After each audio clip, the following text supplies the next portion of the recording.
like it. Later, y'all. Thank you so much. Your episode's going to go live later tonight, and we'll reshare and everything, all right? Thank you so much, Sake. Be good. My man, Ant. What's up, Blake? What's up, bro? Yeah, man. How are you? Oh, man. Great. Life is great. I thought I was like the king of being late, but you just trumped my ass. It will never happen again. It's all good, man. It's all good. It gave me time to get my head right and whatnot, which I need regularly. Right. And I appreciate you joining me today, man, my I appreciate friend. you having me, Blake. Absolutely, yeah, bro. One thing I like about this podcast that I've been doing, it's like I've done several where it's like people that I know and we can chat about, stuff that I already know they're interested in. Right. But I also I've had an opportunity to get to know people on the podcast. You and I just met about a week ago. Through a mutual friend. Yeah.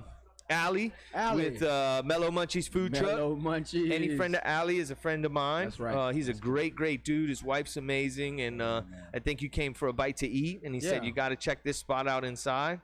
You said I don't really got time, and then came in, and I'm so glad that you did because we hit it off right away. Man, I mean instantly. I definitely didn't expect to vibe and just connect with you. I mean I literally, like you said, was in a rush, man, and it was already kind of late, and due to how my schedule is with training at the gym, I was kind of already beat, you know what I mean? And it was one of those things where, sometimes Allie, he has all this, he's like, man, come on. I'm like, oh, I'm not feeling it today, man. I just want to get my food and just go back home and eat.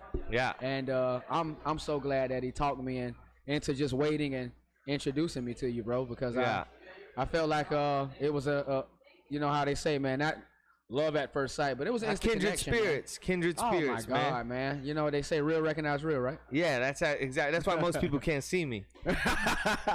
I like it. Well, let's start off with what we say, Bula, right? Bula is Fijian to life, right? So rather than cheers, we're gonna say Bula. So this is to life, Bula. To life, Bula. I like it.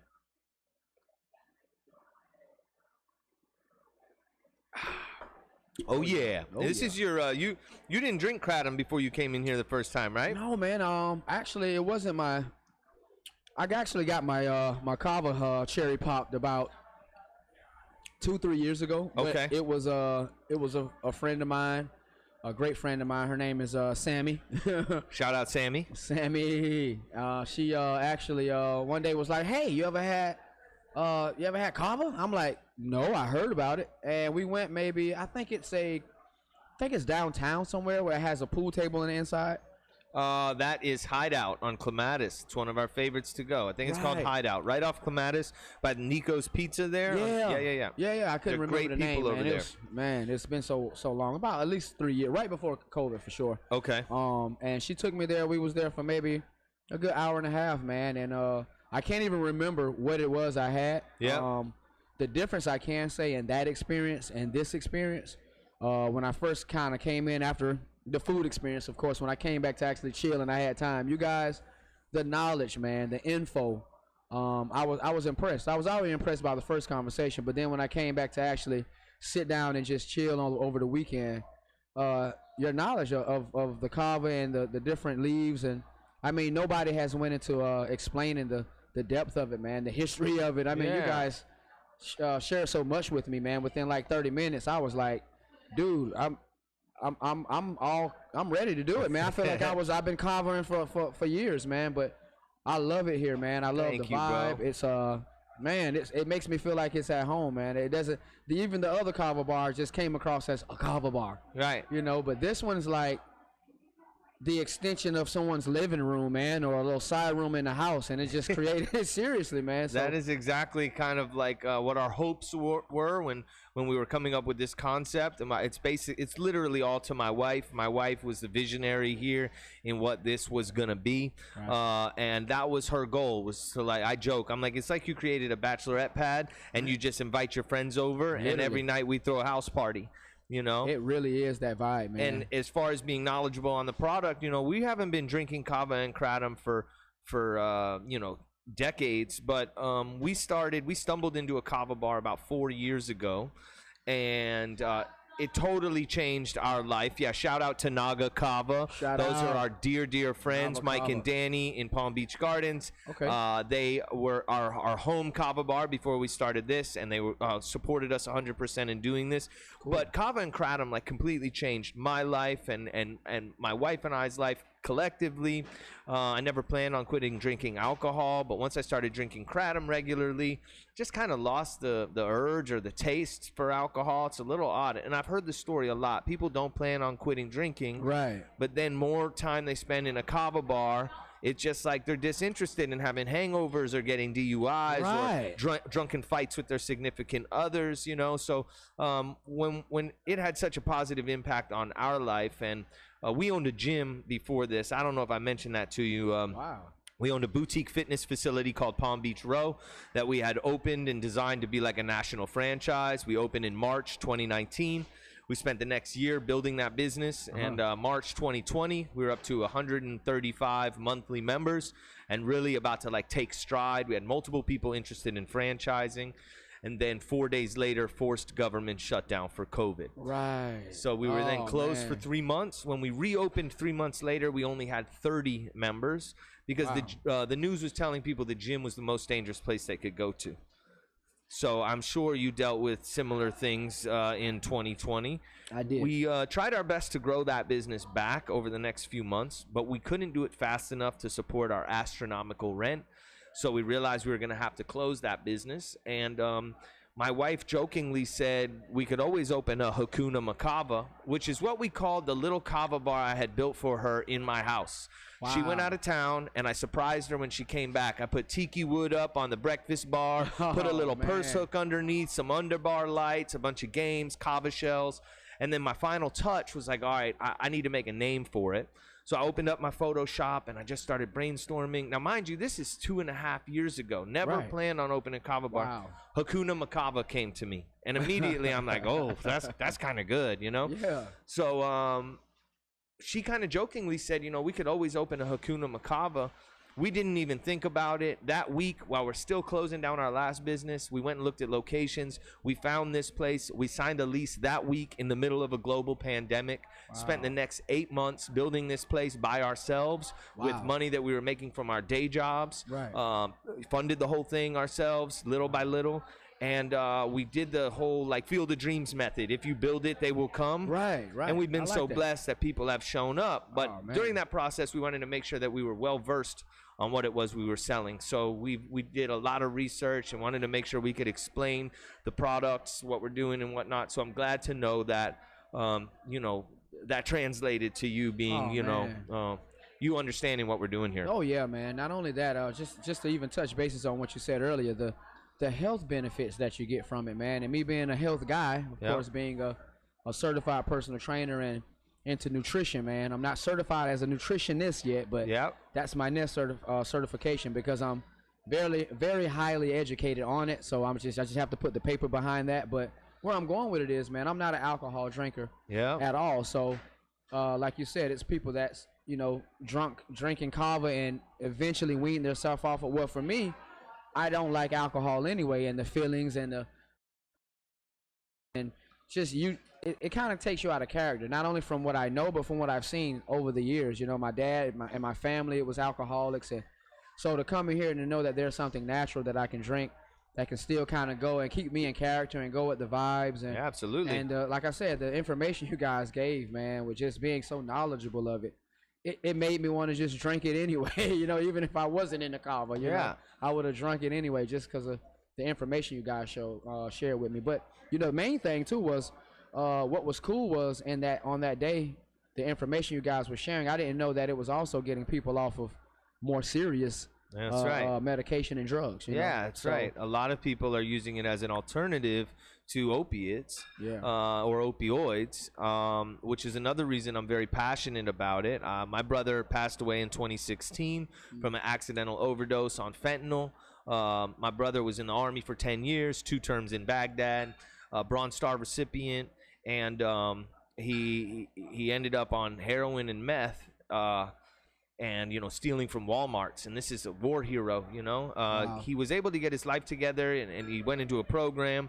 and had about 2 years of sobriety under his belt. And he started community college, finally about to use his GI Bill. Yeah. Oh yeah. And I guess he had a weak moment. He scored some dope from somebody. He wanted to get high, and killed him at 33 years old. Man. At this point, I had no idea what kratom was. Neither did he. When I realized what kratom was several years later, I first had this feeling of like sadness, but then this feeling of like hope that if my brother would have known that there was a tea that he could drink that would have scratched whatever itch he was trying to scratch, that was all natural, with no chances of overdose, I feel at the bottom of my core, but God has plans for all of us, but I feel he would still be alive today. For sure. So that's another reason why we're very passionate about trying to let as many people know as possible that there's a natural tea that you can drink that can help you get off these opiates and opioids, or help you get off of alcohol. So that's why we're really passionate about it, man. And another thing too, man, we instantly, I rarely meet someone from two different spectrums, man, and we had so much in common, not only in knowledge as we were talking, but just like your brother. I was in the Army, man, for 4 years. Yeah. And I was in war as well, Yeah, well, we appreciate your service. Oh, man, I appreciate you, You'll have to excuse, we have a kennel downstairs. This is what we get for doing a live podcast. Hey, they're part of the family, right? Those are your kids, right? Yeah, man. Well, we appreciate your service. Service to the country, I think, is so valuable, so important. Yeah. I think it's Israel.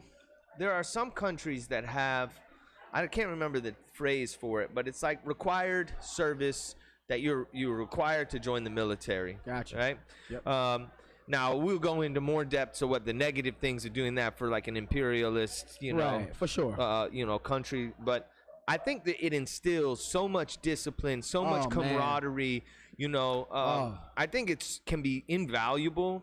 It's just unfortunate that sometimes you get in it and you start to feel like, what am I doing here, right, man? What war? Whose war am I fighting? Yeah, that's the cons to it, and you hit it right on the head, man. I wouldn't take back the experience. I mean, just like everything in life, man, there's pros and cons. Right. You have to, what they say, take and leave. You know what I mean? So what I take from it was, like you said, a lot of the maturity and the mindset and just, the motivation, the discipline for sure. Yeah. And the integrity, man. They were big on integrity, being self-motivated. You don't have to have anybody to get behind you or push you and prime you. We were pretty much, man, we held a high standard of integrity, and because of our responsibility and accountability, man, to what we were doing as soldiers, it was such at a high risk. We didn't even want to really, taint that anyway. You know what I mean? We were looked at as, like America's, top soldiers, especially, in my field of being a tanker and hand in hand, side by side with infantry, man, which is pretty much front line. Yeah, absolutely. And, they didn't babysit you, you had a certain time you would have to report, and if you didn't report, I mean, there was, of course, repercussions and, consequences, and no one likes for their money to be taken. Yeah, that's right. So that was the easiest way to keep ourselves in check, because your rank on your collar pretty much was the equivalent of your pay grade, and the military was actually the first and the only form of employment where you can actually quote unquote get a promotion every 3 to 6 months. Regular life, regular jobs, civilian jobs definitely don't give you a promotion every 3 to 6 months, but you had an opportunity to actually raise your rank, which was raise your pay another grade every 6 months, man, that you were in. So that was another thing that kind of kept us in line, and we kind of was where we needed to be, even if it was 6 o'clock formation. And a lot of guys wouldn't get as messed up overnight, because they know, man, first thing in the morning in freezing Europe. I was stationed in Freiburg, Germany at the time.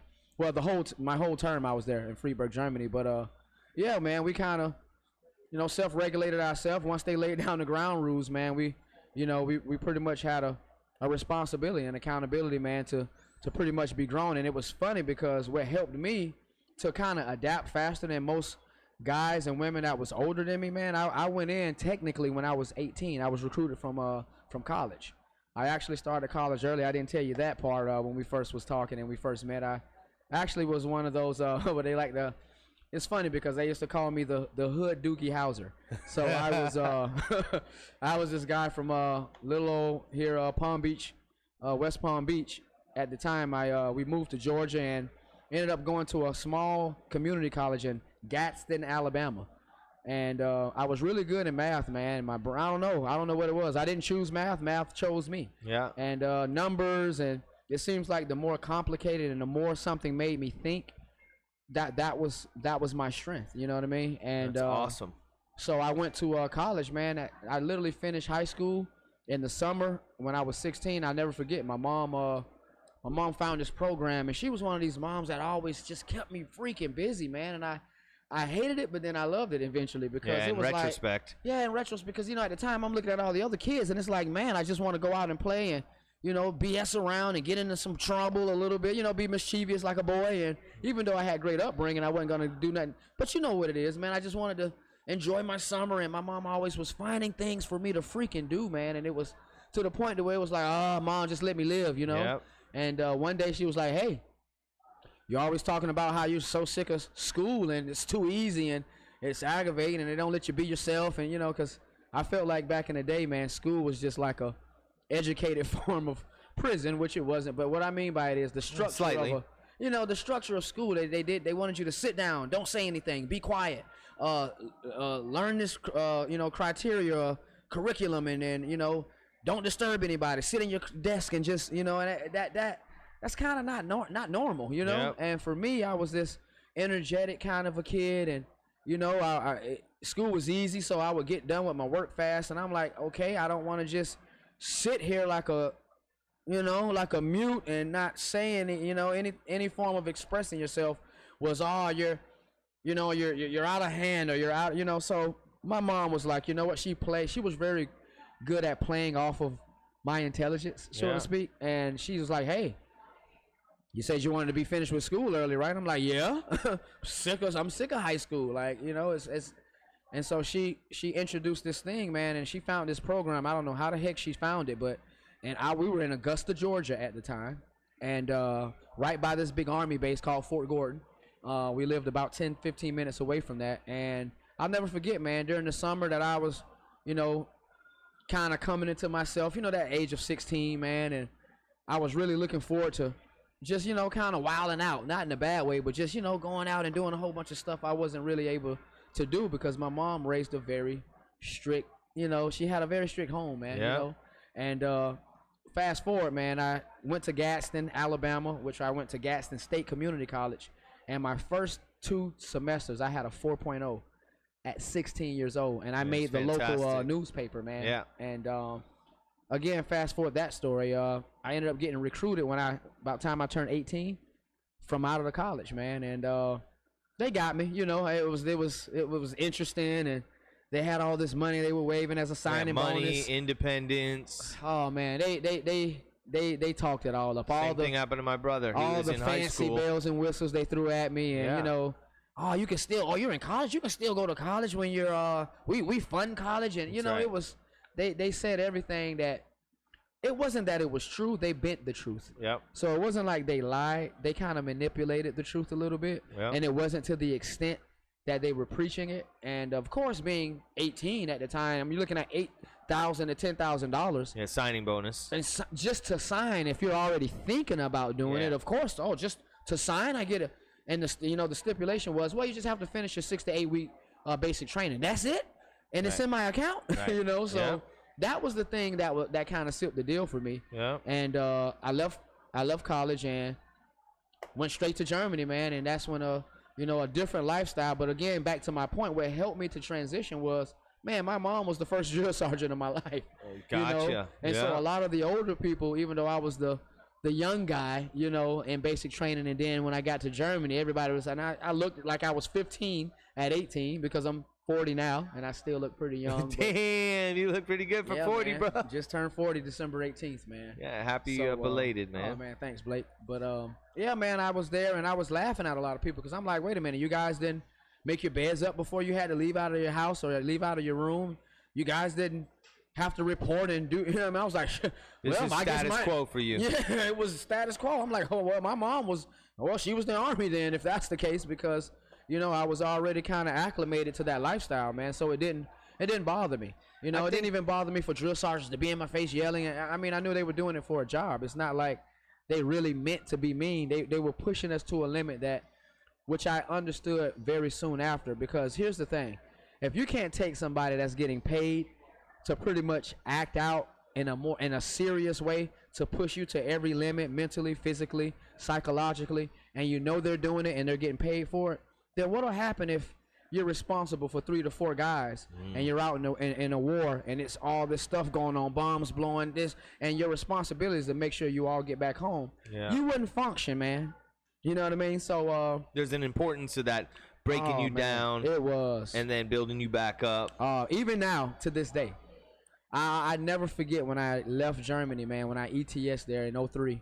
I'll never forget telling, you know, my last, you know, sergeants and captains and everybody, like, well, one thing for sure, when I get back to regular old civilian world, ain't nothing in this life I will never freaking complain. Nothing can be that hard to where I can't surpass it, overcome it, you know, break through it, because nothing in civilian world can never equate to this crap, man.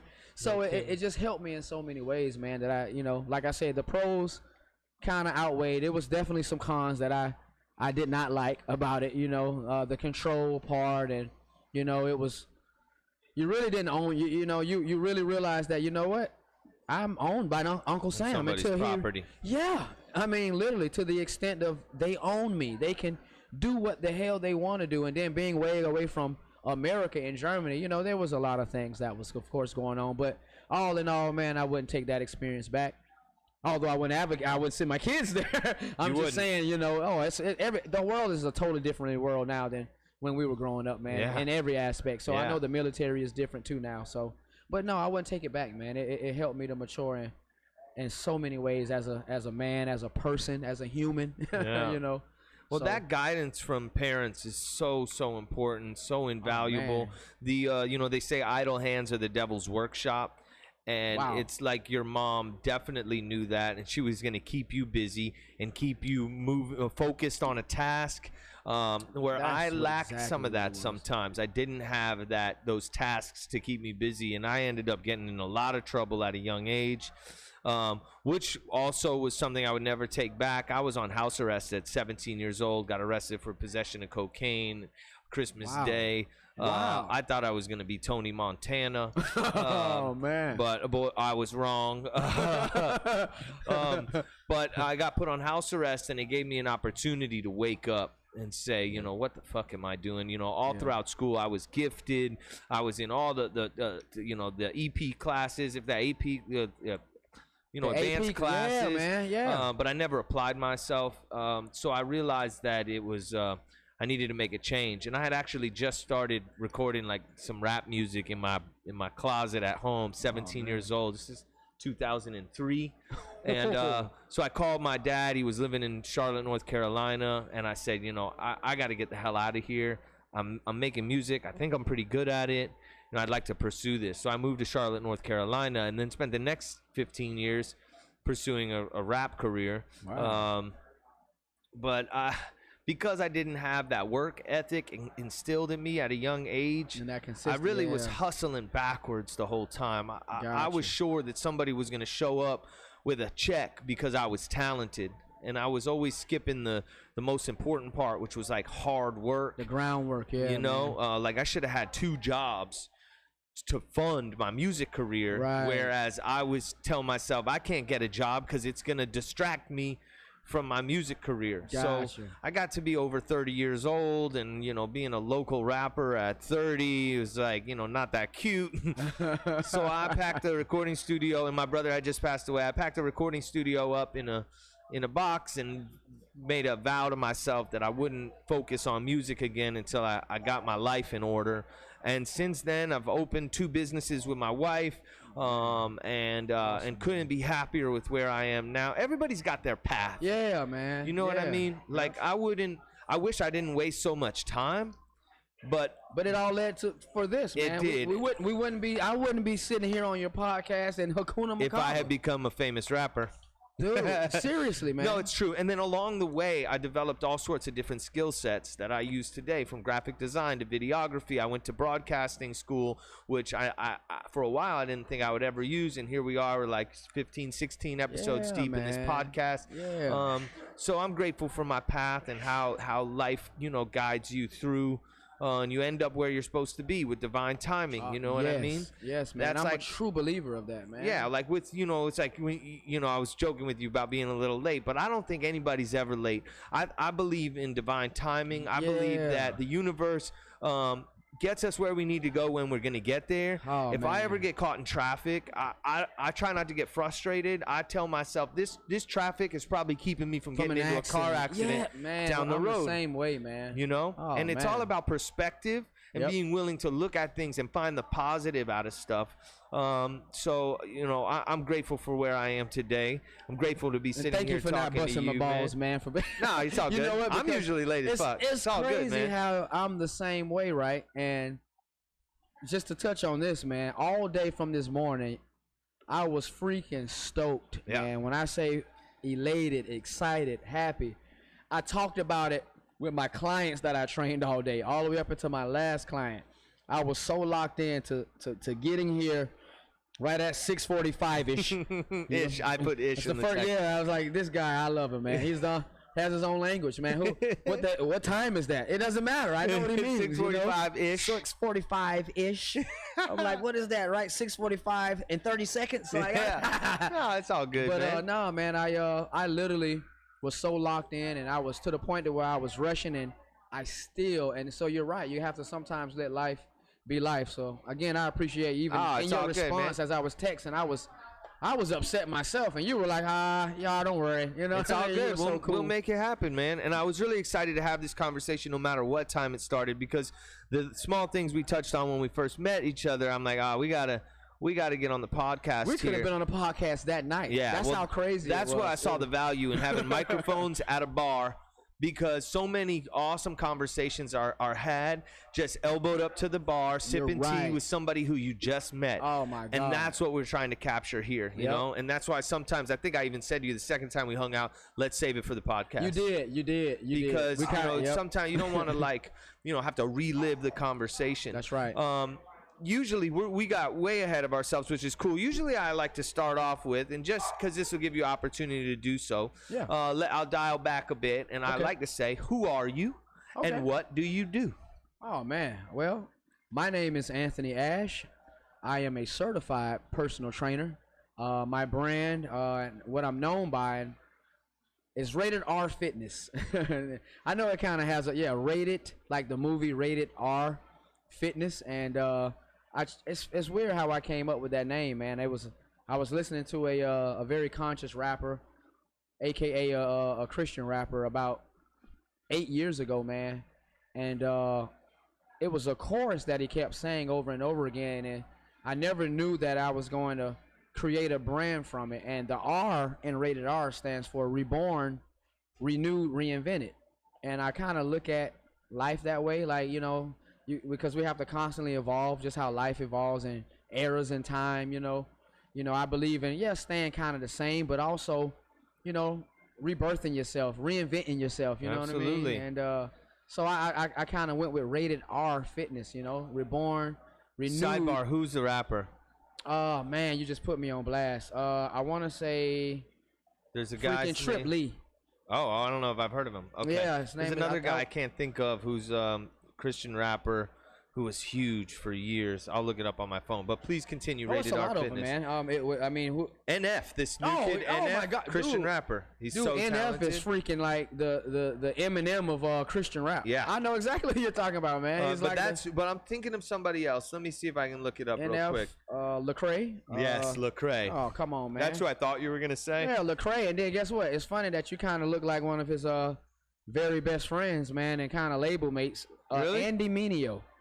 I don't even know who this is. And I bet you know this song that it's funny that Andy Mineo had a very popular single that was very huge at the end of last year, and everybody was using it because you know how they come out with these TikToks and these different, and they use these songs for, you remember the time, I'll say around August, September, October, November. It was a song called "You Know the Drill." You know the drill. It was very. I mean, they kept running it in the. I mean, they didn't even realize what they were saying, and it's funny how he kind of blew up. Well, he already was kind of a popular guy, but yeah, you know, they took hold of this song because of the lyrics in it and the chorus, you know, and people kept making these workout videos. They would kept using the song in the background, and it kind of helped them propel itself. But yeah, man, rated R Fitness, man, reborn, renewed, reinvented. I love that. Been sticking with it ever since 2014 is when I kind of came up with it. And well, you're clearly in excellent shape, so whatever you're doing works. I don't know if they can see it. But no, I'm going to share your social media, and you guys can go on his Instagram. Ooh, and you're in incredible shape. I'm in shape, too. My shape is round. But it's something I need to get back with, and maybe we'll talk about. Maybe I can spend some time with you, and you can put me on the right path. Oh man, easy. Is a lot of your work one-to-one at people's homes? Are you based out of a gym? You know what? I'm based pretty much everywhere. I like to also use this hashtag. I'm not your average trainer, because I like to be free flowing, man, like water, man. I like that.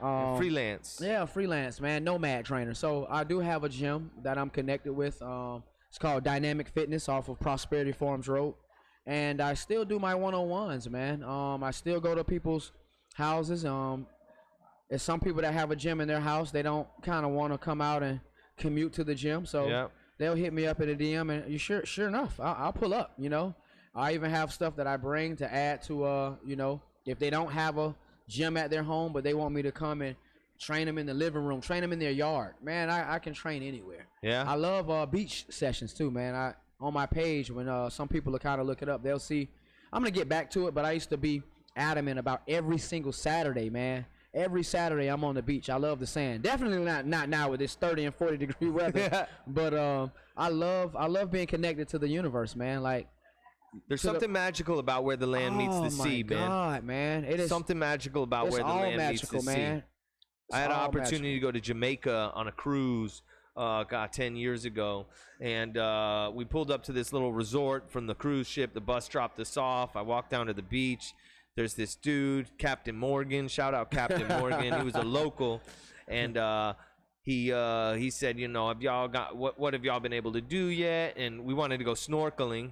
So I'm like, we're looking to do some snorkeling. He said, I can take you out on my boat right here. Like, we're also looking for some weed. He said, I got you. Give me 20 minutes and meet me down over there. So one-stop shop. Anchored off the shore. Yeah, shout out Captain Morgan. I still have his phone number in my phone. I should call him, see if it's still. Are you serious? I swear. I wonder if it's still the same. But so he points over to the water where there's like a couple boats on the shore and then a couple catamarans anchored off a little bit off the shore. So when he said snorkeling and pointed that way, I figured we were going to get on the catamaran, right? So we meet him at the shoreline, and we walk up to this rickshaw of a boat, wooden boat with like an outboard motor, hanging off the side are fishing rods with dead fish on the hook, this big. And I said, is that bait? He's like, yep. I'm like, to fish for what? Marlin, you know? I'm like, from what boat? This one.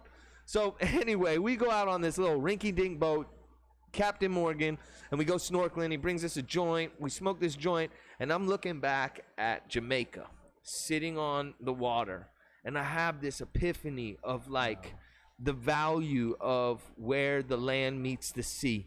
There's something fucking beautiful about it, and magical and healing. Yeah, man. You know, and I think that's why so many people, you know, migrate and populate these areas. There's a skateboarder named Zion Wright. He's out of Jupiter, young black man, very talented. What's his name again? Zion, Z-I-O-N, Zion Wright. He's from Jupiter, Florida. Have me look him up now, man. Bro, he was one of 3 men from the United States who just skated in the Olympics. For the first time skateboarding was in the Olympics. Zion Wright was in the Olympics. From Jupiter. From right Jupiter, here, Florida. Hometown, That's man. exactly right. Get out of here. At the skate park where he cut his teeth, it's called Abacoa Skate Park. When I moved back down here, I started skateboarding again, and I went to Abacoa Skate Park, and second day there, I asked some 9-year-old to show me how to do something. I fall and break my hip. Can't get up off the ground at the skate park. It's hilarious. I'm like, well, that was embarrassing. And the kid's like, no, that was hardcore, man. This other little 7-year-old skates up. It's like, well, at least your man bun still looks cool. Like, they tried the shit out of me, right? Well, a short story long, I'm then on crutches for like 3 months. I'm at the gas station in Tequesta, and this guy's there. He's talking to the teller. He says something to me about my hip, and I said, oh, I broke my hip at Abacoa Skate Park. He said, oh, my son is a skateboarder. Look, he's in this magazine, right? And he broke he now skates for Nike, and he broke his leg too. He said, but he sat in the ocean here on Jupiter Beach and healed his leg by sitting in the ocean. He then told me that he thinks there's something magical that happens because of the Bermuda Triangle comes to a point right here on the Treasure Coast. And he swears that his son Zion, this turns out to be Zion Wright's dad, Mustafa, amazing man. Wow. He healed his leg in the ocean. So that's what kind of got me to that, is that the healing power of the water and the ocean. It is, man. There's something that happens there. Some people never say, even know where you were going with that, but I'm gonna piggyback off of that. I mean, look, if I know they can't see it, but if you see this dark spot on my wrist, man. Yeah, I can see it here. It was, so this happened, no lie, when I was about 8, 9 years old. And if I'm 40 now and you can still see it, you can imagine how bad and how big the burn was. And it's at its smallest now. Where I'm going with it was beyond a 3rd-degree burn. And real quick story how I got it was growing up in the black home, you know, when your mom or your grandma's cooking, you better not get caught in that freaking kitchen lifting up pot lids and trying to, you know, sneak a bite or just go into it while it was like their sanctuary. They felt like it's a sacred nobody area. could touch anything. The stove, don't turn the dial down. It would throw off everything. So one day, man, the food was just, I was one of those kids, I can still eat now to this day, you know. I eat good, but I still have a good appetite. And I just never forget, man. I'm in the room and I'm like, I'm so hungry. And I'm like, man, that's smelling so good. My mom goes into the bathroom and I'm like, this is my opportunity. I'm going to go in there and sneak, open up the freaking pot and maybe stick a fork, you know, try to get I can't wait for her to say, you know, fix my plate, get to the, oh man.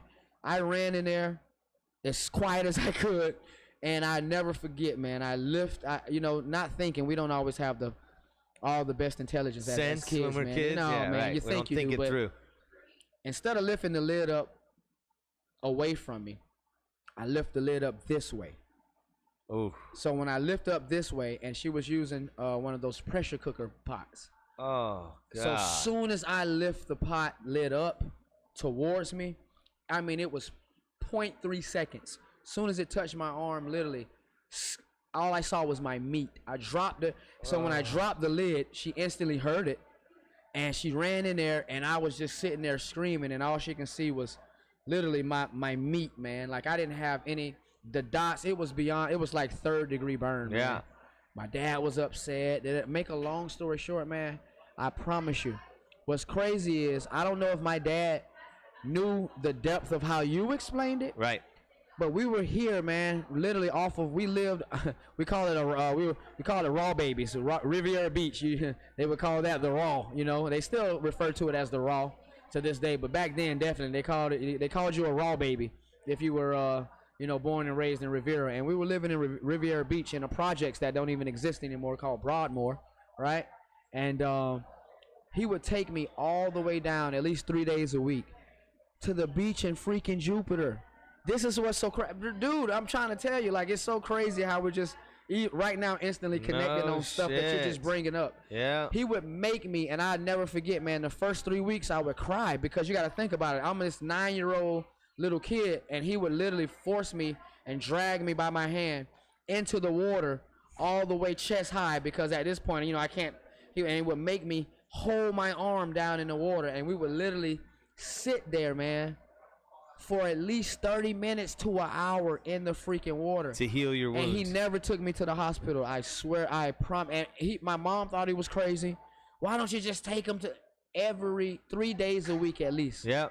And we would go out there in the like evening time when it wasn't too many people. I mean, literally the sun had just set, and we would go out there, and that's how I saw my first octopus, and That's we would go awesome. at this time where a lot of magical stuff happening when the sun set too that's out there in the ocean. Yeah. So I would sit there and would have to just hold my arm under the water. I don't care what I was doing, as long as I kept this right wrist down under the water. Yep. And I promise you, man, it took maybe 2 to 3 months for it to heal, where they were saying it was going to take 6 months. Right. That water healed that, man.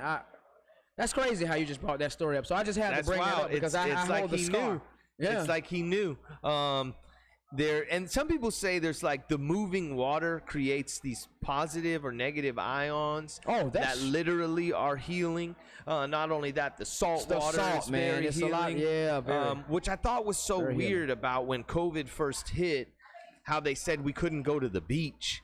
When we're talking about a lung disease, and we can't go to the ocean where there's healing power of that salt water air, and where it cleans the cilia in your lungs and whatnot. And they didn't want us to go to the beach. I thought that was a little odd, you know? Yeah, that was definitely for people like ourselves. I mean, I knew better. I actually spent the most time that I've ever spent in my life at the beach. At the beach during COVID. What better time to go?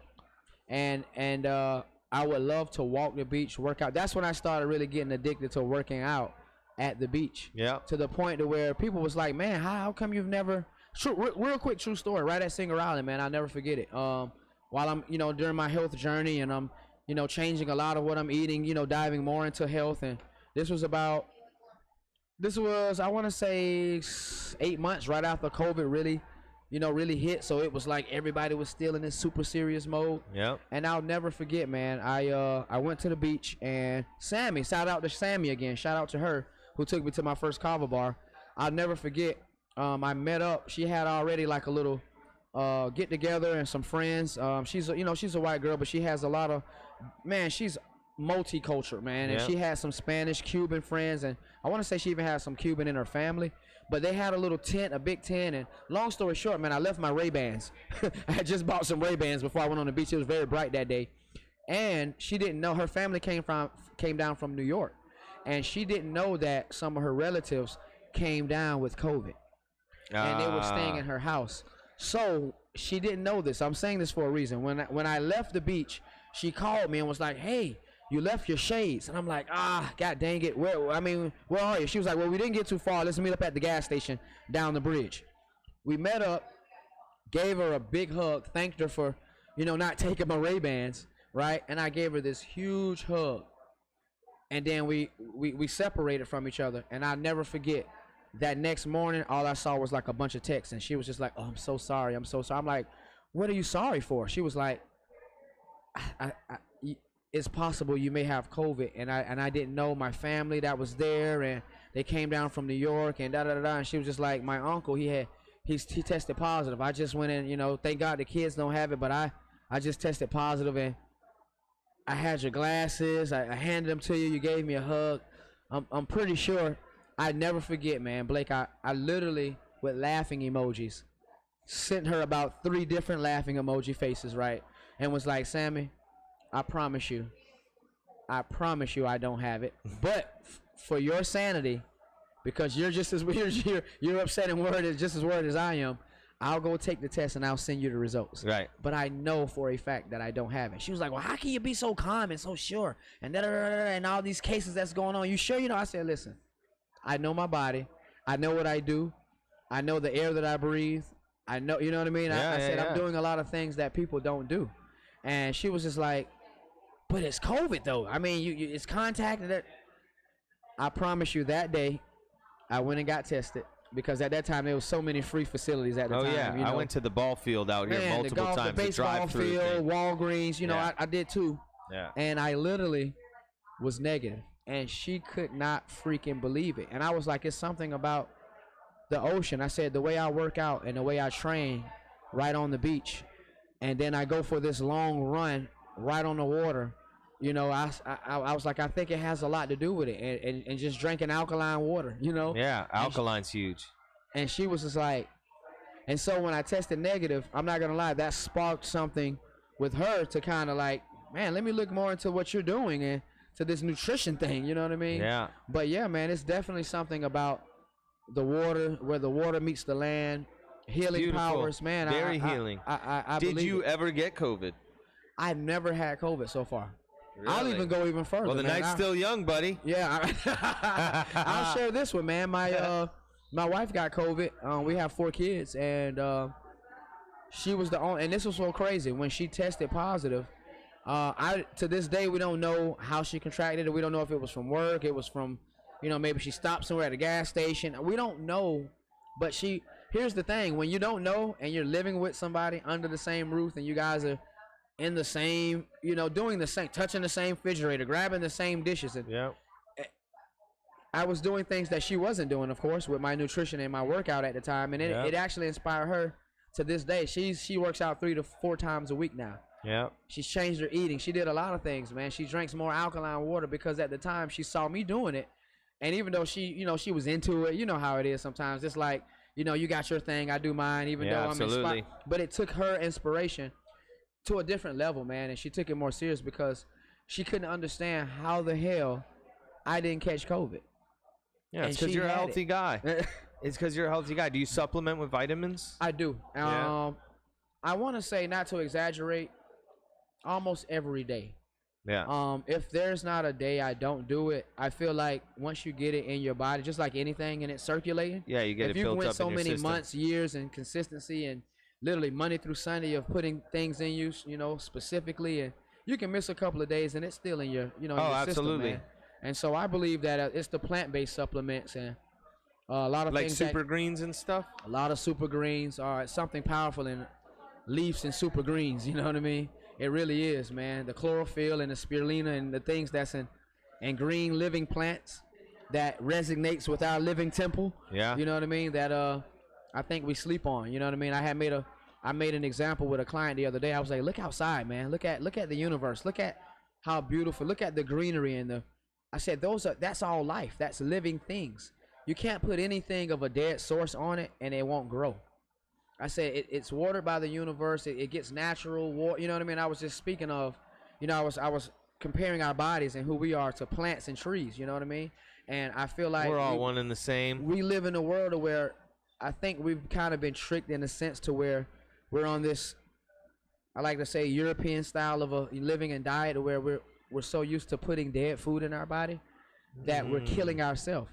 You can't put dead things in a living into something that's living and expect it to thrive and to operate how it was created to operate. At some point, a lot of shit's gonna start to get compromised, and then it's gonna start to give you side effects and different. So, I look at it from that, standpoint. And of course, when I dove deeper into nutrition, I was right on beat. You know what I mean? It's like, why are we eating all of this processed, microwaved, GMO, fast food? It's all why? Food. It's because we don't have a healthcare system. We have a sick care system, and our diet is designed to keep us sick. That's my belief, at least. For sure. Processed foods. I mean, a lot of it has to do with like shelf life and all this nonsense. Preservatives. But I picked up a breakfast sandwich from 7-Eleven, the one that you just throw in the microwave there. Oh my God! Picked them up, brought them home for us to have breakfast the next morning, and I happened to just like look at the ingredients when I got home on this. This is like a biscuit, egg, cheese, sausage, right? Pretty simple sandwich. Yeah. There must have been 50 ingredients in it. A paragraph. A paragraph of words I've never heard of before. I thought it was just bread, eggs, and couldn't pronounce them. Wow. I mean, it was delicious. Don't get me wrong. It was fucking delicious, and that's the problem, right? Yeah. Do you eat meat at all? I actually do, man. I don't eat it as much. I've definitely cut down on a lot of meat. And it's funny you even asked that, man. Dang, you're all in my Kool-Aid, bro. This is actually the year. It's funny that as a person in life, man. You're always looking to push out. Well, I'll say when you're at a certain level of intelligence and a certain heightened level of just knowledge and stuff, you always look to push yourself to that next level of discipline or whatever it is. And I actually last month, man, I made a vow to myself. The universe and God, that I was going to make this year the last. I was going to begin to start to wean myself off of meat completely, right? because I know too much knowledge about meat and how long it sits in you and you know, I mean, all the way down to this deep thing. Some people will argue it, but it's just this simple, man. That's just like if me and you were sitting here and you got a certain vibe. Your aura and your vibe can affect mine, whether it's good or bad, right? Agreed. Just imagine the trauma and the stuff these animals go through when they're slaughtered, and then we're eating them. Yeah. You know what I mean? And the way they're raised and the conditions they live in. So this year was 2022 was my year to. I gotta be realistic. So I'm gonna start with the worst meat, which is the red meat, right? So I'm gonna quickly cut out pork. You know, this will be my last year eating pork. I don't eat a lot of beef anyway. The only really red meat that I kind of struggle with every now and then when it comes to actually beef as red meat is a good grilled cheeseburger and a good steak. Those are the only two. And my kids love burgers, even though I make a great turkey burger off the grill that sometimes they can't really tell the difference. But man, when you got this burger that's mixed with rib, brisket, and what was the other one, man? Damn, when you having your next barbecue, bro? Oh my God, it'll probably be when it gets a little warmer. Let me know. I normally do it before you quit every eating Sunday. meat, I don't need one of those burgers. Yeah, man, you get a grill here outside. All right, you know, I promise you, I'll come in. Danielle wants one real bad. I'll volunteer and do some stuff here. You know, the red meat thing. There's so much back and forth about that. So I agree completely about commercialized farming and the slaughter of these animals and their poor living conditions. I think there's something to be said about if you were to hunt your own elk. Oh, right? Definitely. Wow. Yeah. The elk is an athlete, right? It hasn't been tainted. It hasn't been. No. It's not full of hormones and shit. Bison was the best meat. Not to cut you off. No, it's okay. But you're right. It's funny that you say that. It used to be a place right off of Northwood, right here called. It was called. Dang it. The name of it was a name for condiment. Relish. Ah. They took it. Man, it was one of the best small. I want to say it was the size of this. It wasn't even huge. It was on the corner. Right on the corner of Northwood and where Northwood met Dixie. Yeah, I'm familiar. Yep. Relish. And they had that was my first time eating bison. Yeah. Really wild shot caught bison, right? Yep. And I never forget how lean and clean and how easy my body digested it. So yeah, absolutely. You're completely 100% right. Not this Americanized way they slaughter and keep them all in this confined and they're literally under trauma and stress. Oh, all the time. Their babies are taken away from them. They're just pumped full of hormones and pumped full of antibiotics. Even to add to that, when I went to Whole Foods, I also noticed the difference between a regular traditional grocery store and then I shop at Whole Foods a lot, right? And what they call that whole paycheck, right? Whole paycheck, man. I mean, it's worth it, you know. But it's expensive. It's sad, but it's expensive to get quality. And they do that on purpose. Yeah. They make everything, and that's another sign too of great quality for you. Yeah. They put a double, triple the price tag for you to afford something that's actually good for you or a good quality. All the stuff that'll give you poison and all type of diseases and ailments cheap. And we're gonna make it affordable for you. That's right. You know what I mean? But no, the meat there I love the way that they have to give the information about the meat. It's all labeled. Free range, free roaming, like grass fed, grass finished. Oh yeah, man. And it definitely is a difference. Eating meat that way and then just going to Walmart or, some of your local grocery store, oh, my God, it sits in you different. You can feel it. You know, there's a diet, a carnivore diet. I don't know if you've heard about this. It's a meat-only diet. That's scary, though. Where you eat basically meat only for 30 days, not forever. You ready for another one of those? Oh, man, I am. You see me pouring the remnants of it. Yeah, I love it. We'll take two more. Give me 1 sec. Okay. Miss Coral, could we steal you for 2 more SETI juices and 2 more teas, please? You can use fresh glasses. It's cool. Thank you. We got glasses you can come get. So you eat meat only. Some people do meat and fruit or meat and vegetables. And apparently you have this energy and you feel fantastic. Thank you so much. Oh, you sure can. Thank you. Every last drop, almost. Thank you, Coral, so much. I've heard about it. I heard that you can lose a lot of weight. I think, when we were... as we were developing as Homo sapiens, the ability to eat meat some people say is what helped the expansion of our minds, because we were able to eat such high protein foods once we figured out how to hunt and kill. I think it's really all about balance. I definitely agree with the pork thing. Oh my God! Like pigs, like I have Jewish heritage. We don't eat pork either. Yeah. They say that pigs are just filthy animals. They'll eat anything. But if I had my choice, I would eat like where I could hunt my own elk, bison, or whatever. What do you think about wild pig? Wild Not the pig? Traditional. Oh, apparently Miss it's Piggy Pig, man. apparently wild boar Wild or boar, whatever yeah, is very good for you, or it's just a good meat to eat. Not only that, there's places where there's like millions of these pigs that are not indigenous to the area, and they're wreaking havoc. Germany, man. When Really? I was in Germany, I never thought that was one of the biggest. I don't want to. I want to say it definitely has to be top 3, man. I've never it's when I say millions of them there. Yeah. Because of how the land is and it's set up. But where I'm going with it is they're almost like herbivores, man. Interesting. They eat grain, they graze, they eat the grasslands, and they eat fruit. Yeah. They don't eat meat, they don't eat. So I never forget, man. I ate one, man. My first wild boar.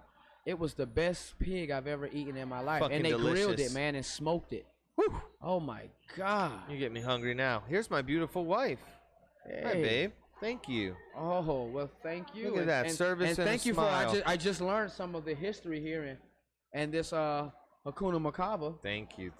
And your contribution to this and your vision and everything. So, no, thank you. I wouldn't be sitting here today if hubby became a rapper. Oh, right. It's true. Well, Bula, brother. Oh, Bula, for sure. You see I didn't put it down. I'm ready. No, I like that. So yeah, diet, I think it all comes down to balance, right? And being mindful of what you eat.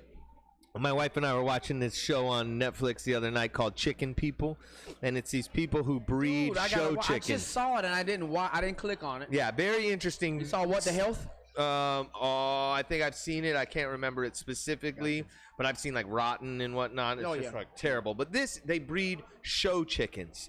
Chickens that are like a dog show or whatever, but they do like best in breed, but with chickens. First of all, I had no idea how many different breeds of chickens there are.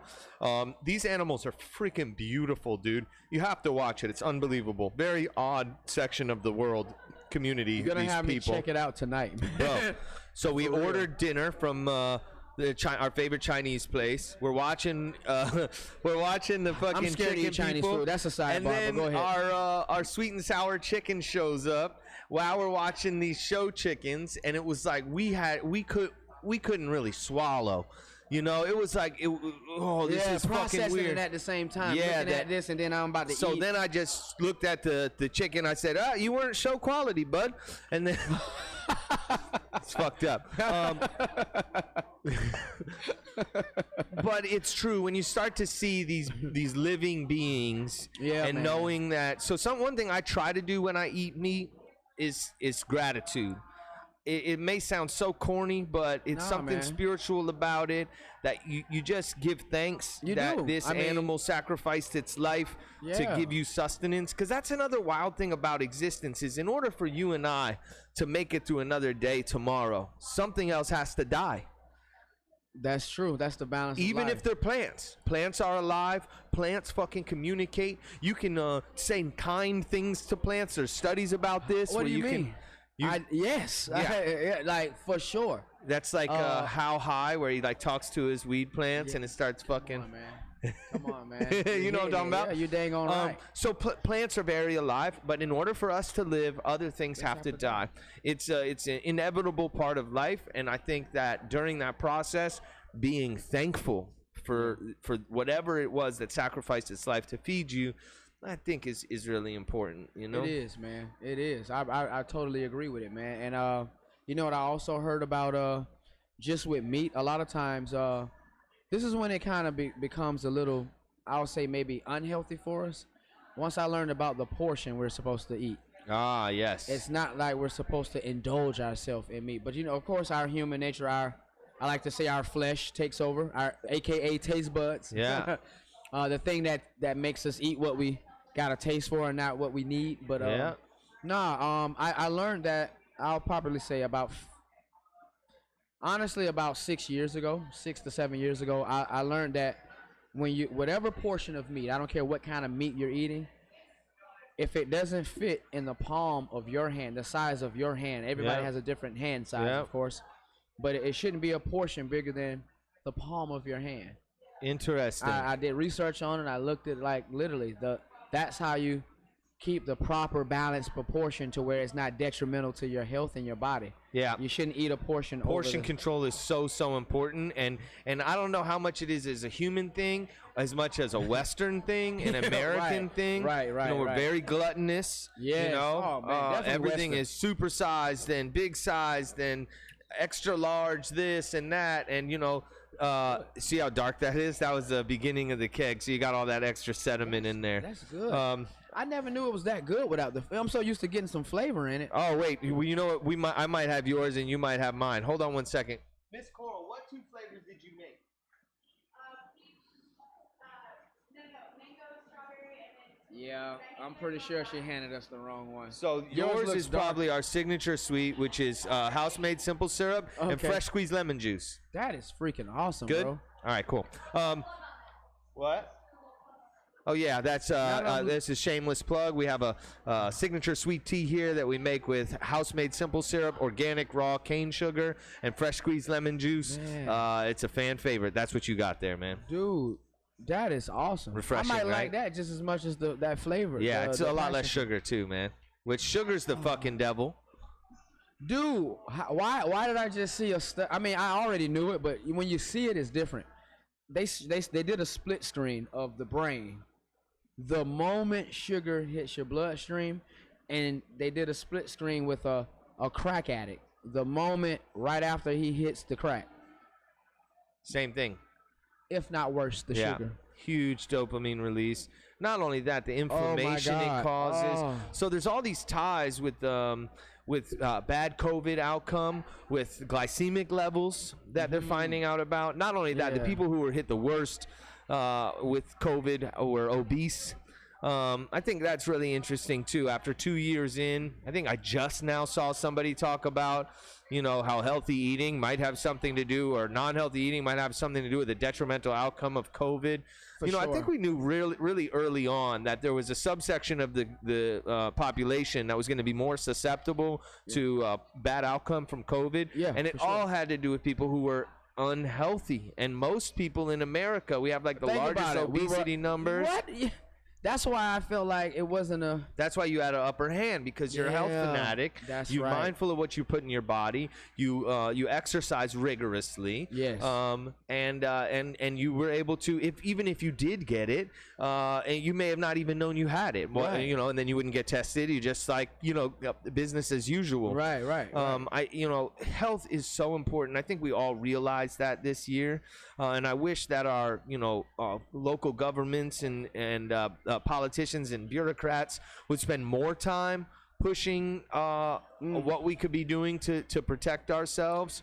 Yeah, but unfortunately, we know that's not the balance of the life we live in. I guess in the balance that they believe in population control.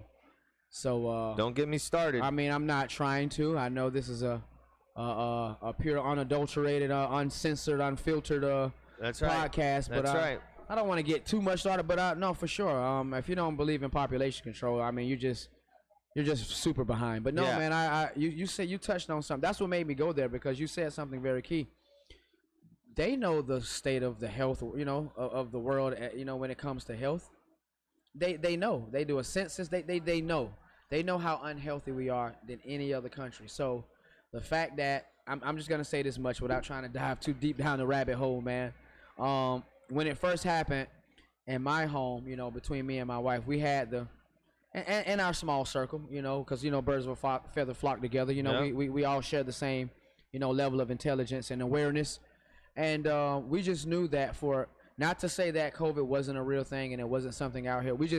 We knew that it was a vehicle. It was a narrative. Whenever you have to, something has to change, and dealing with population control, it was just that time of the year that they just chose the narrative and the vehicle to be COVID at the time. You know what I mean? And you're right. Think about it. It's definitely based on health. Yeah. So if we're already so unhealthy more than the rest of the world, of course this vehicle is gonna drive and do and do all kind of damage and and bulldoze over a whole lot of people because it's attached to bad health already. And the way we eat, we were already set up, like you say, with this Western style of just eating the processed food, the bad meats, the microwavable food, the preservatives, all the stuff, the ingredients that you can't freaking pronounce or even know what it is that you're putting in your body, and they knew at some point once this thing gets released, no matter what story they tried to sell us to, to make it, somebody else's fault or some lab or China, whatever that was, man, that really didn't matter because at some point, whatever the storyline of it coming in was gonna eventually get swept under the rug, and the outcome was gonna take the forefront. You know what I mean? Yeah. Because what was so interesting was I'll never forget on the third day of quote unquote COVID. I never forget this. I kept telling my friends, bro, this isn't anything new. What are you talking about? I said, dude, do you have a can of Lysol at your house right now? Yeah, I said, go get your freaking Lysol can. Do you know when? I said, look up on Google when Lysol was first invented. Yeah. I said, when you look on the back, right in bold letters, it says human coronavirus. That's right. So how can something, when they first tried to sell it to us on the very quote unquote first day of this whole, it was this new virus that novel coronavirus. How can something be new that's always been here and it's on the line? Think about it, a virus. And this is another thing. Again, not to try to dive deep down the rabbit hole, but we like rabbit holes, man. Here, the rabbit, man. Listen, man. Viruses is just like a cold, a common cold, and I think it's something way more deeper than just COVID itself that's actually taking the life of people. Because a virus don't attack major organs. A common cold, it's on the same lines of a common cold, right? When you really look at it, and even from the back of a Lysol can, that's why they could have something that Lysol could kill on the back of a can, because it's not that serious. It's something else that's attached to. Man, I don't know how much I can or cannot say here, but you can say whatever you want. Oh man, I can say whatever. Oh well, okay. Well, I in my own research, I definitely came across a very important video. I don't know the name of the doctor / government official that went rogue and decided to expose the big thing behind COVID and what was actually killing people when they were going to the hospital with COVID. And it was a drug in the protocol shot that they have to give you when you go in and you're positive from it.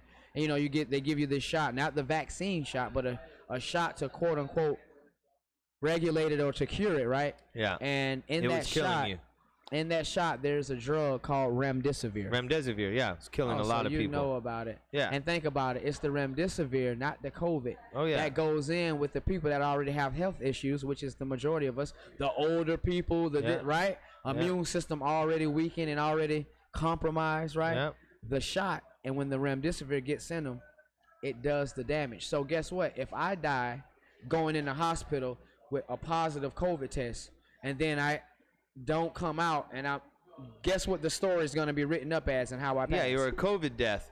And I was saying early on, there's a big difference of dying with COVID and dying from COVID, right? And early on, Dr. Birx, the girl on the Trump's COVID task force, said in the first few days, we're being very liberal with what we're classifying as a COVID death, meaning everything is going to be classified as a COVID death. And then they started putting these death counts on TV. Yeah. Every day, more and more people are dying. Then my friends on social media are doing their own death count, right? In case I missed it on CNN, I got my friend, he's saying, we're at 500, 200,000, and fear is also a big killer, man. What?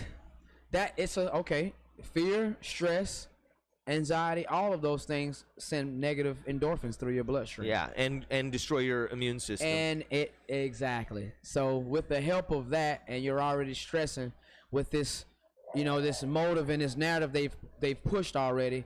Of course, the moment you test positive, you're already thinking the worst. I'm gonna die. You're pretty much already dead in your mind. Yeah. You know what I mean? And so your body interprets that, grabs holds of it, and then it manifests. Yeah, it's very true. Early on, if you got a scratch in your throat, it happened to me. It's one of the big reasons I stopped smoking pot, because I would smoke weed and I would feel like a little scratch in my throat, and then I would be convinced. I called the paramedics a couple times, bro, but I was having a panic attack, Anxiety panic attack, and it was fucking terrible. And I've kind of realized that I gotta quit smoking weed because it's just throwing me into these panic attacks. And it's not for everybody. So the placebo effect, right? Okay, so there's this other thing they call the nocebo effect. All right, so there was this study being done. It's the same thing, but just the negative effects of it, right? Okay. So placebo effect is if you're doing a study with medicine, you have the pill that you're studying and then a sugar pill. Half of the people who are getting the test get the actual pill. The other half get a sugar pill that does nothing. But a lot of times, the people who get the sugar pill get the positive effects of the medicine without actually taking it, and it's called a placebo. The sugar pill is called a placebo. So this is where you get the placebo effect from. That is happening from the power of your mind. Yes. The opposite of that is there was a study going on where these people got this medication, anti-anxiety medicine, anti-depression.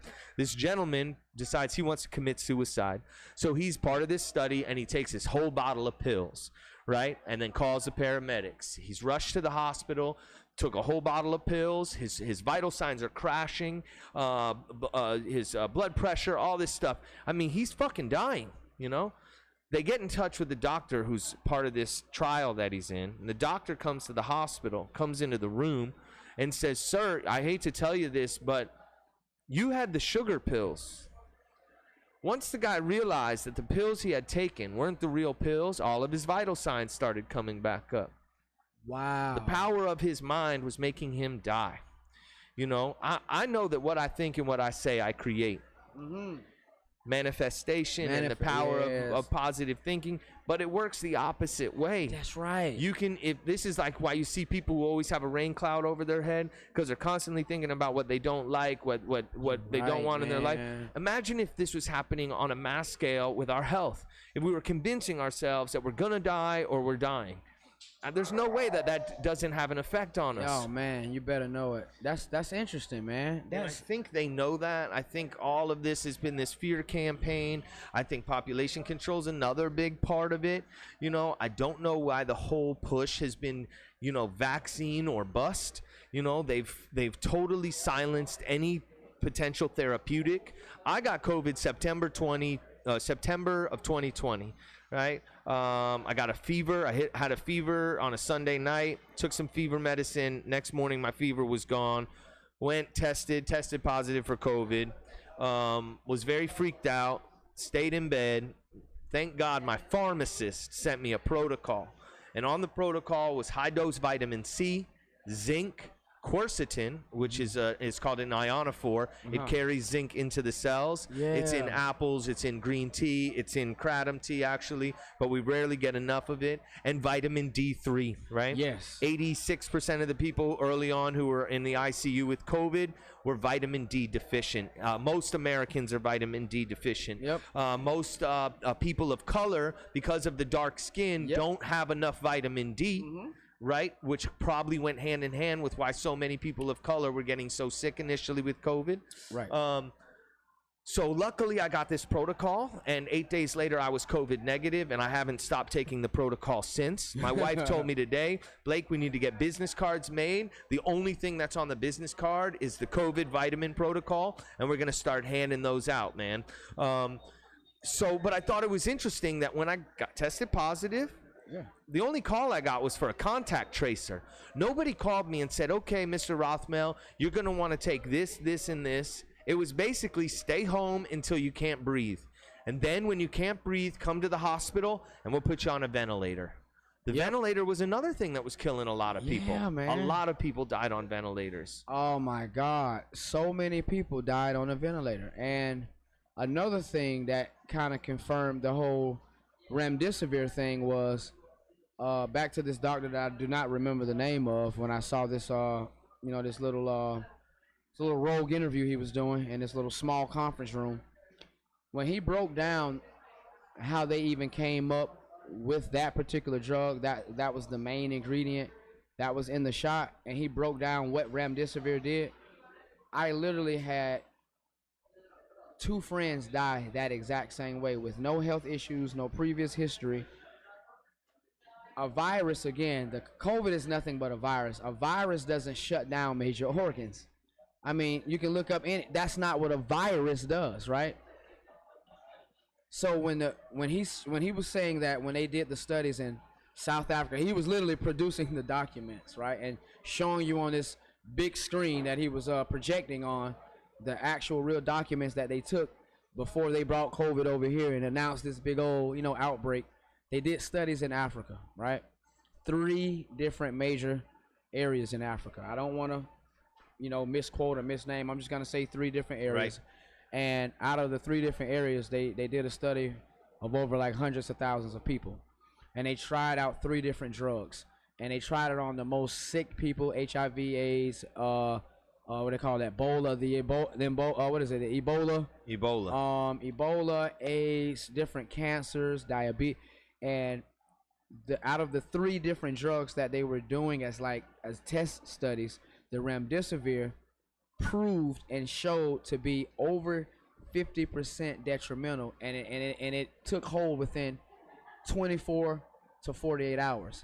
And what it did was it literally attacked their major organs, shut their lungs down, lungs were shutting down, again, hard to breathe, right? Blood clots, that was the other main thing. A virus does not create blood clots. A virus don't make your lungs just collapse. A virus don't your kidneys, and so this remdesivir, in the studies that they wrote down, because they have to write it down, right? They went with that one because it worked the fastest and it killed the most people. So that one, and so where I'm going with it is a friend of mine that didn't have any health issues, never had a health history of anything being wrong with him. He ended up going into a coma. That's another thing it was doing too. It sends you into a coma. Yep. Medically induced coma. I promise you, his family, which are my mutual friends, was coming. They were just saying, "Hey, I know you're a praying guy. Pray for our friend. Pray for Greg. Pray." You know what I mean? And I was like, I'm on it every night. He's added to my prayer list. I have a prayer list that me and my kids, we do it every single day, Monday through Sunday, before we go to bed. We pray, and then we cover our prayer list and who to pray for. And our friend Greg was on that prayer list, man. And I promise you, I kept getting reports, and I'm asking, the close family, the nephew, I'm like, hey, what is going on? And when they told me everything that happened, it's like they literally named every single thing that the remdesivir did. He don't have any health issues, this and that, but his lungs started to collapse. He started forming blood clots. His kidneys started failing. Then he went into a coma. So then from there, they had him on the breathing machine. Like they pretty much the breathing machine was, keeping him alive. And after literally a week and a half on the breathing machine, they were literally coming to my house in tears, like, tomorrow, if they're gonna unhook, if he doesn't breathe on his own, then that's pretty much it, because they've been keeping him on this ventilator. And I never forget that night I prayed, man. I prayed so hard. And the next morning, I was scared to call and find out. So I kind of waited, you know what I mean? I didn't call. Later that night, I get a call, and I see the phone ring, and I'm like, oh, my God. So I answer, and they're like, he's good, he's good. They took him off the breathing machine, but some way of another, he started breathing on his own. His vital signs on the machine were kicking up, and I guess he was fighting for his life in this coma. So he ended up coming out of it, and that was about 8 months ago, man. Oh, thank God. God. To this day, we had a conversation 3 days ago. Of course, laughing and joking about it, but he was just like, bro, everything you told me, I'll never forget when he came out of the hospital. He came straight to my house and was like, he didn't know. He started explaining to me what his body was going through, and I had never forgot. Soon as he started talking, I said, hey, man, take a seat. I want you to see something. I put it on my big screen. I put it up on my Fire Stick, and 10 minutes into him watching it, he just started crying, man. And he was like, bro, that's exactly what my body started doing. And he said, man, can you send me that? And so I had it in my phone anyway, so I sent it to him as a text, in a text. But it was just freaky, man, how it kind of confirmed this remdesivir thing. I mean, it may be something else attached to it too, but for sure the remdesivir. Oh, there's no doubt that remdesivir was killing people. And I wonder if part of that study you're talking about were ivermectin and hydroxychloroquine. There were early tests early on about ivermectin and hydroxychloroquine literally getting rid of COVID. And for some reason, and then hydroxychloroquine factories where they built it were getting burned down early on in 2020. They were like literally they were burning down the factories where they make it. There was this concerted effort to silence hydroxychloroquine. They get Trump to say it because whatever Trump says, everybody's going to be like, fucking moron. Right, That's not going to work. right. But now all the, like, my uncle has lupus, which is an autoimmune disease, and he takes hydroxychloroquine. And it never gets sick. Our great aunt has rheumatoid arthritis. She takes hydroxychloroquine, never gets sick, mind you, until she got the vaccine, and then she got sick. Wow. There's this thing that happens after you take the vaccine, so I've heard that your T cells drop and whatnot. That being said, I think it's important that I say that neither Aunt nor myself are doctors or scientists. That's right. And we're not giving anybody any medical advice. Yeah. What we're doing here is just sharing information that we've come across, and I think it's important that you take your health into your own hands, get multiple opinions from different doctors. Don't take anything that we're saying as science or fact.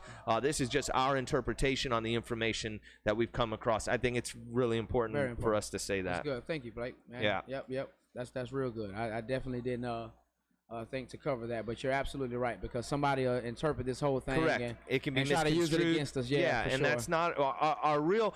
I think you're a lot like me, and we care about people, and we For care sure. about health, and people taking understanding what's happening with their health. I was very scared when this thing first hit. I was pretty sure it was I a was, for bioweapon sure. released from China, so I wanted to, which it might be. I wanted to find out as much information as possible, so I Yeah. dug in and I listened to as many scientists that I could on both sides to make my own opinion. Man, it's just a wild time to be alive, buddy. It is, man. It is. A And you know wild what? time I'm to gonna, be alive. I don't know if you remember this, but how I'm gonna give you something. You give me something to kind of leave this with, and to kind of like research or somewhat of a homework. But I'm gonna bring something else back up that we talked about when we first met, and I don't know if you kind of researched it any further. But Dr. Sebi. No, I haven't, but I haven't had the time to I dive promise in. you, once you dive in, you're dove. Sebi, You're going Sebi, S-E-B-I. S-E-B-I. Yeah, I had heard of him. When you told me, I'm like, no, I haven't heard of him. But then I realized Just- I had heard of him. He's Yeah. a group of a handful of doctors who have found cures to cancer that have either been silenced or killed or sure. blackballed. And just the timing too, man. You know, when I always believe in, this world has they know when they're gonna do certain things, you know. And I feel like even just the timing of his death was just so methodical. You Yeah. know what I mean? With the COVID coming not too long after. Right. But I'll just say this much: he pushed a pretty simple but effective diet, and it was pretty much an alkaline diet. Yep. Because it's not to say that other things, even your protocol, because it's the body, it's the health. That's You know, right. it's one more than one way to skin a cat when it comes to health. Believe That's it or right. not. No offense to And, any cats that are listening. Yeah, no offense to any cats. We love cats. But when your body this thing is when your body is alkaline, no disease Can live. no disease Right. can And when live your in it. body is acid, disease grows. And that's so true. And there's things you can get for your home to make your water alkaline. There's foods you can eat to make your body more alkaline. I think lemon, you can have lemon water in the morning. Hell, they even have shower heads. I bought. Let me tell you something. You say you were scared, even with all the knowledge I had and the confidence that I had. I'll be lying to say that there still wasn't a fear factor, because you're still human and you're still looking at things happening, Yep. and you're seeing the numbers and the agenda and the motive pushed. But what I did was I went on Amazon and I started looking, and then I found this shower head that has these 3 tricolored beads and stones that about time it comes out of your shower head, it comes out as like No alkaline shit. water. I swear, man. You know the name of it? Oh, freaking A, man. If you don't, it's fine. Let me know. We'll put it in the description of this video so people Gotcha. can look into Okay. it. We'll put a lot of the stuff we talked about in the Gotcha. description of this video. That being said, there's all sorts of things we didn't touch on that we could dive deep into. Right. But because of time, For sure. we do have to wrap it up. Okay. But we need to just go ahead and schedule the next conversation because I want to pick your brain about all sorts of stuff. You know, the military, your experience there. man. Kind of, we can dig more into our theories about existence and whatnot. Oh, man. I would love it. But I just want to say thank you so much for sitting down with me today and telling me getting to know you here in front of the 10 people that are going to watch this. Just kidding. Our numbers are growing. Oh, yeah, for sure. If people want to get R-rated fitness in their life, Rated R. rated R, excuse me, not R-rated, rated R fitness. Yes. And follow what you have going on. What's the best way to link up with you? Would that be through social media? Best way to link up is I know it's a lot of social media platforms.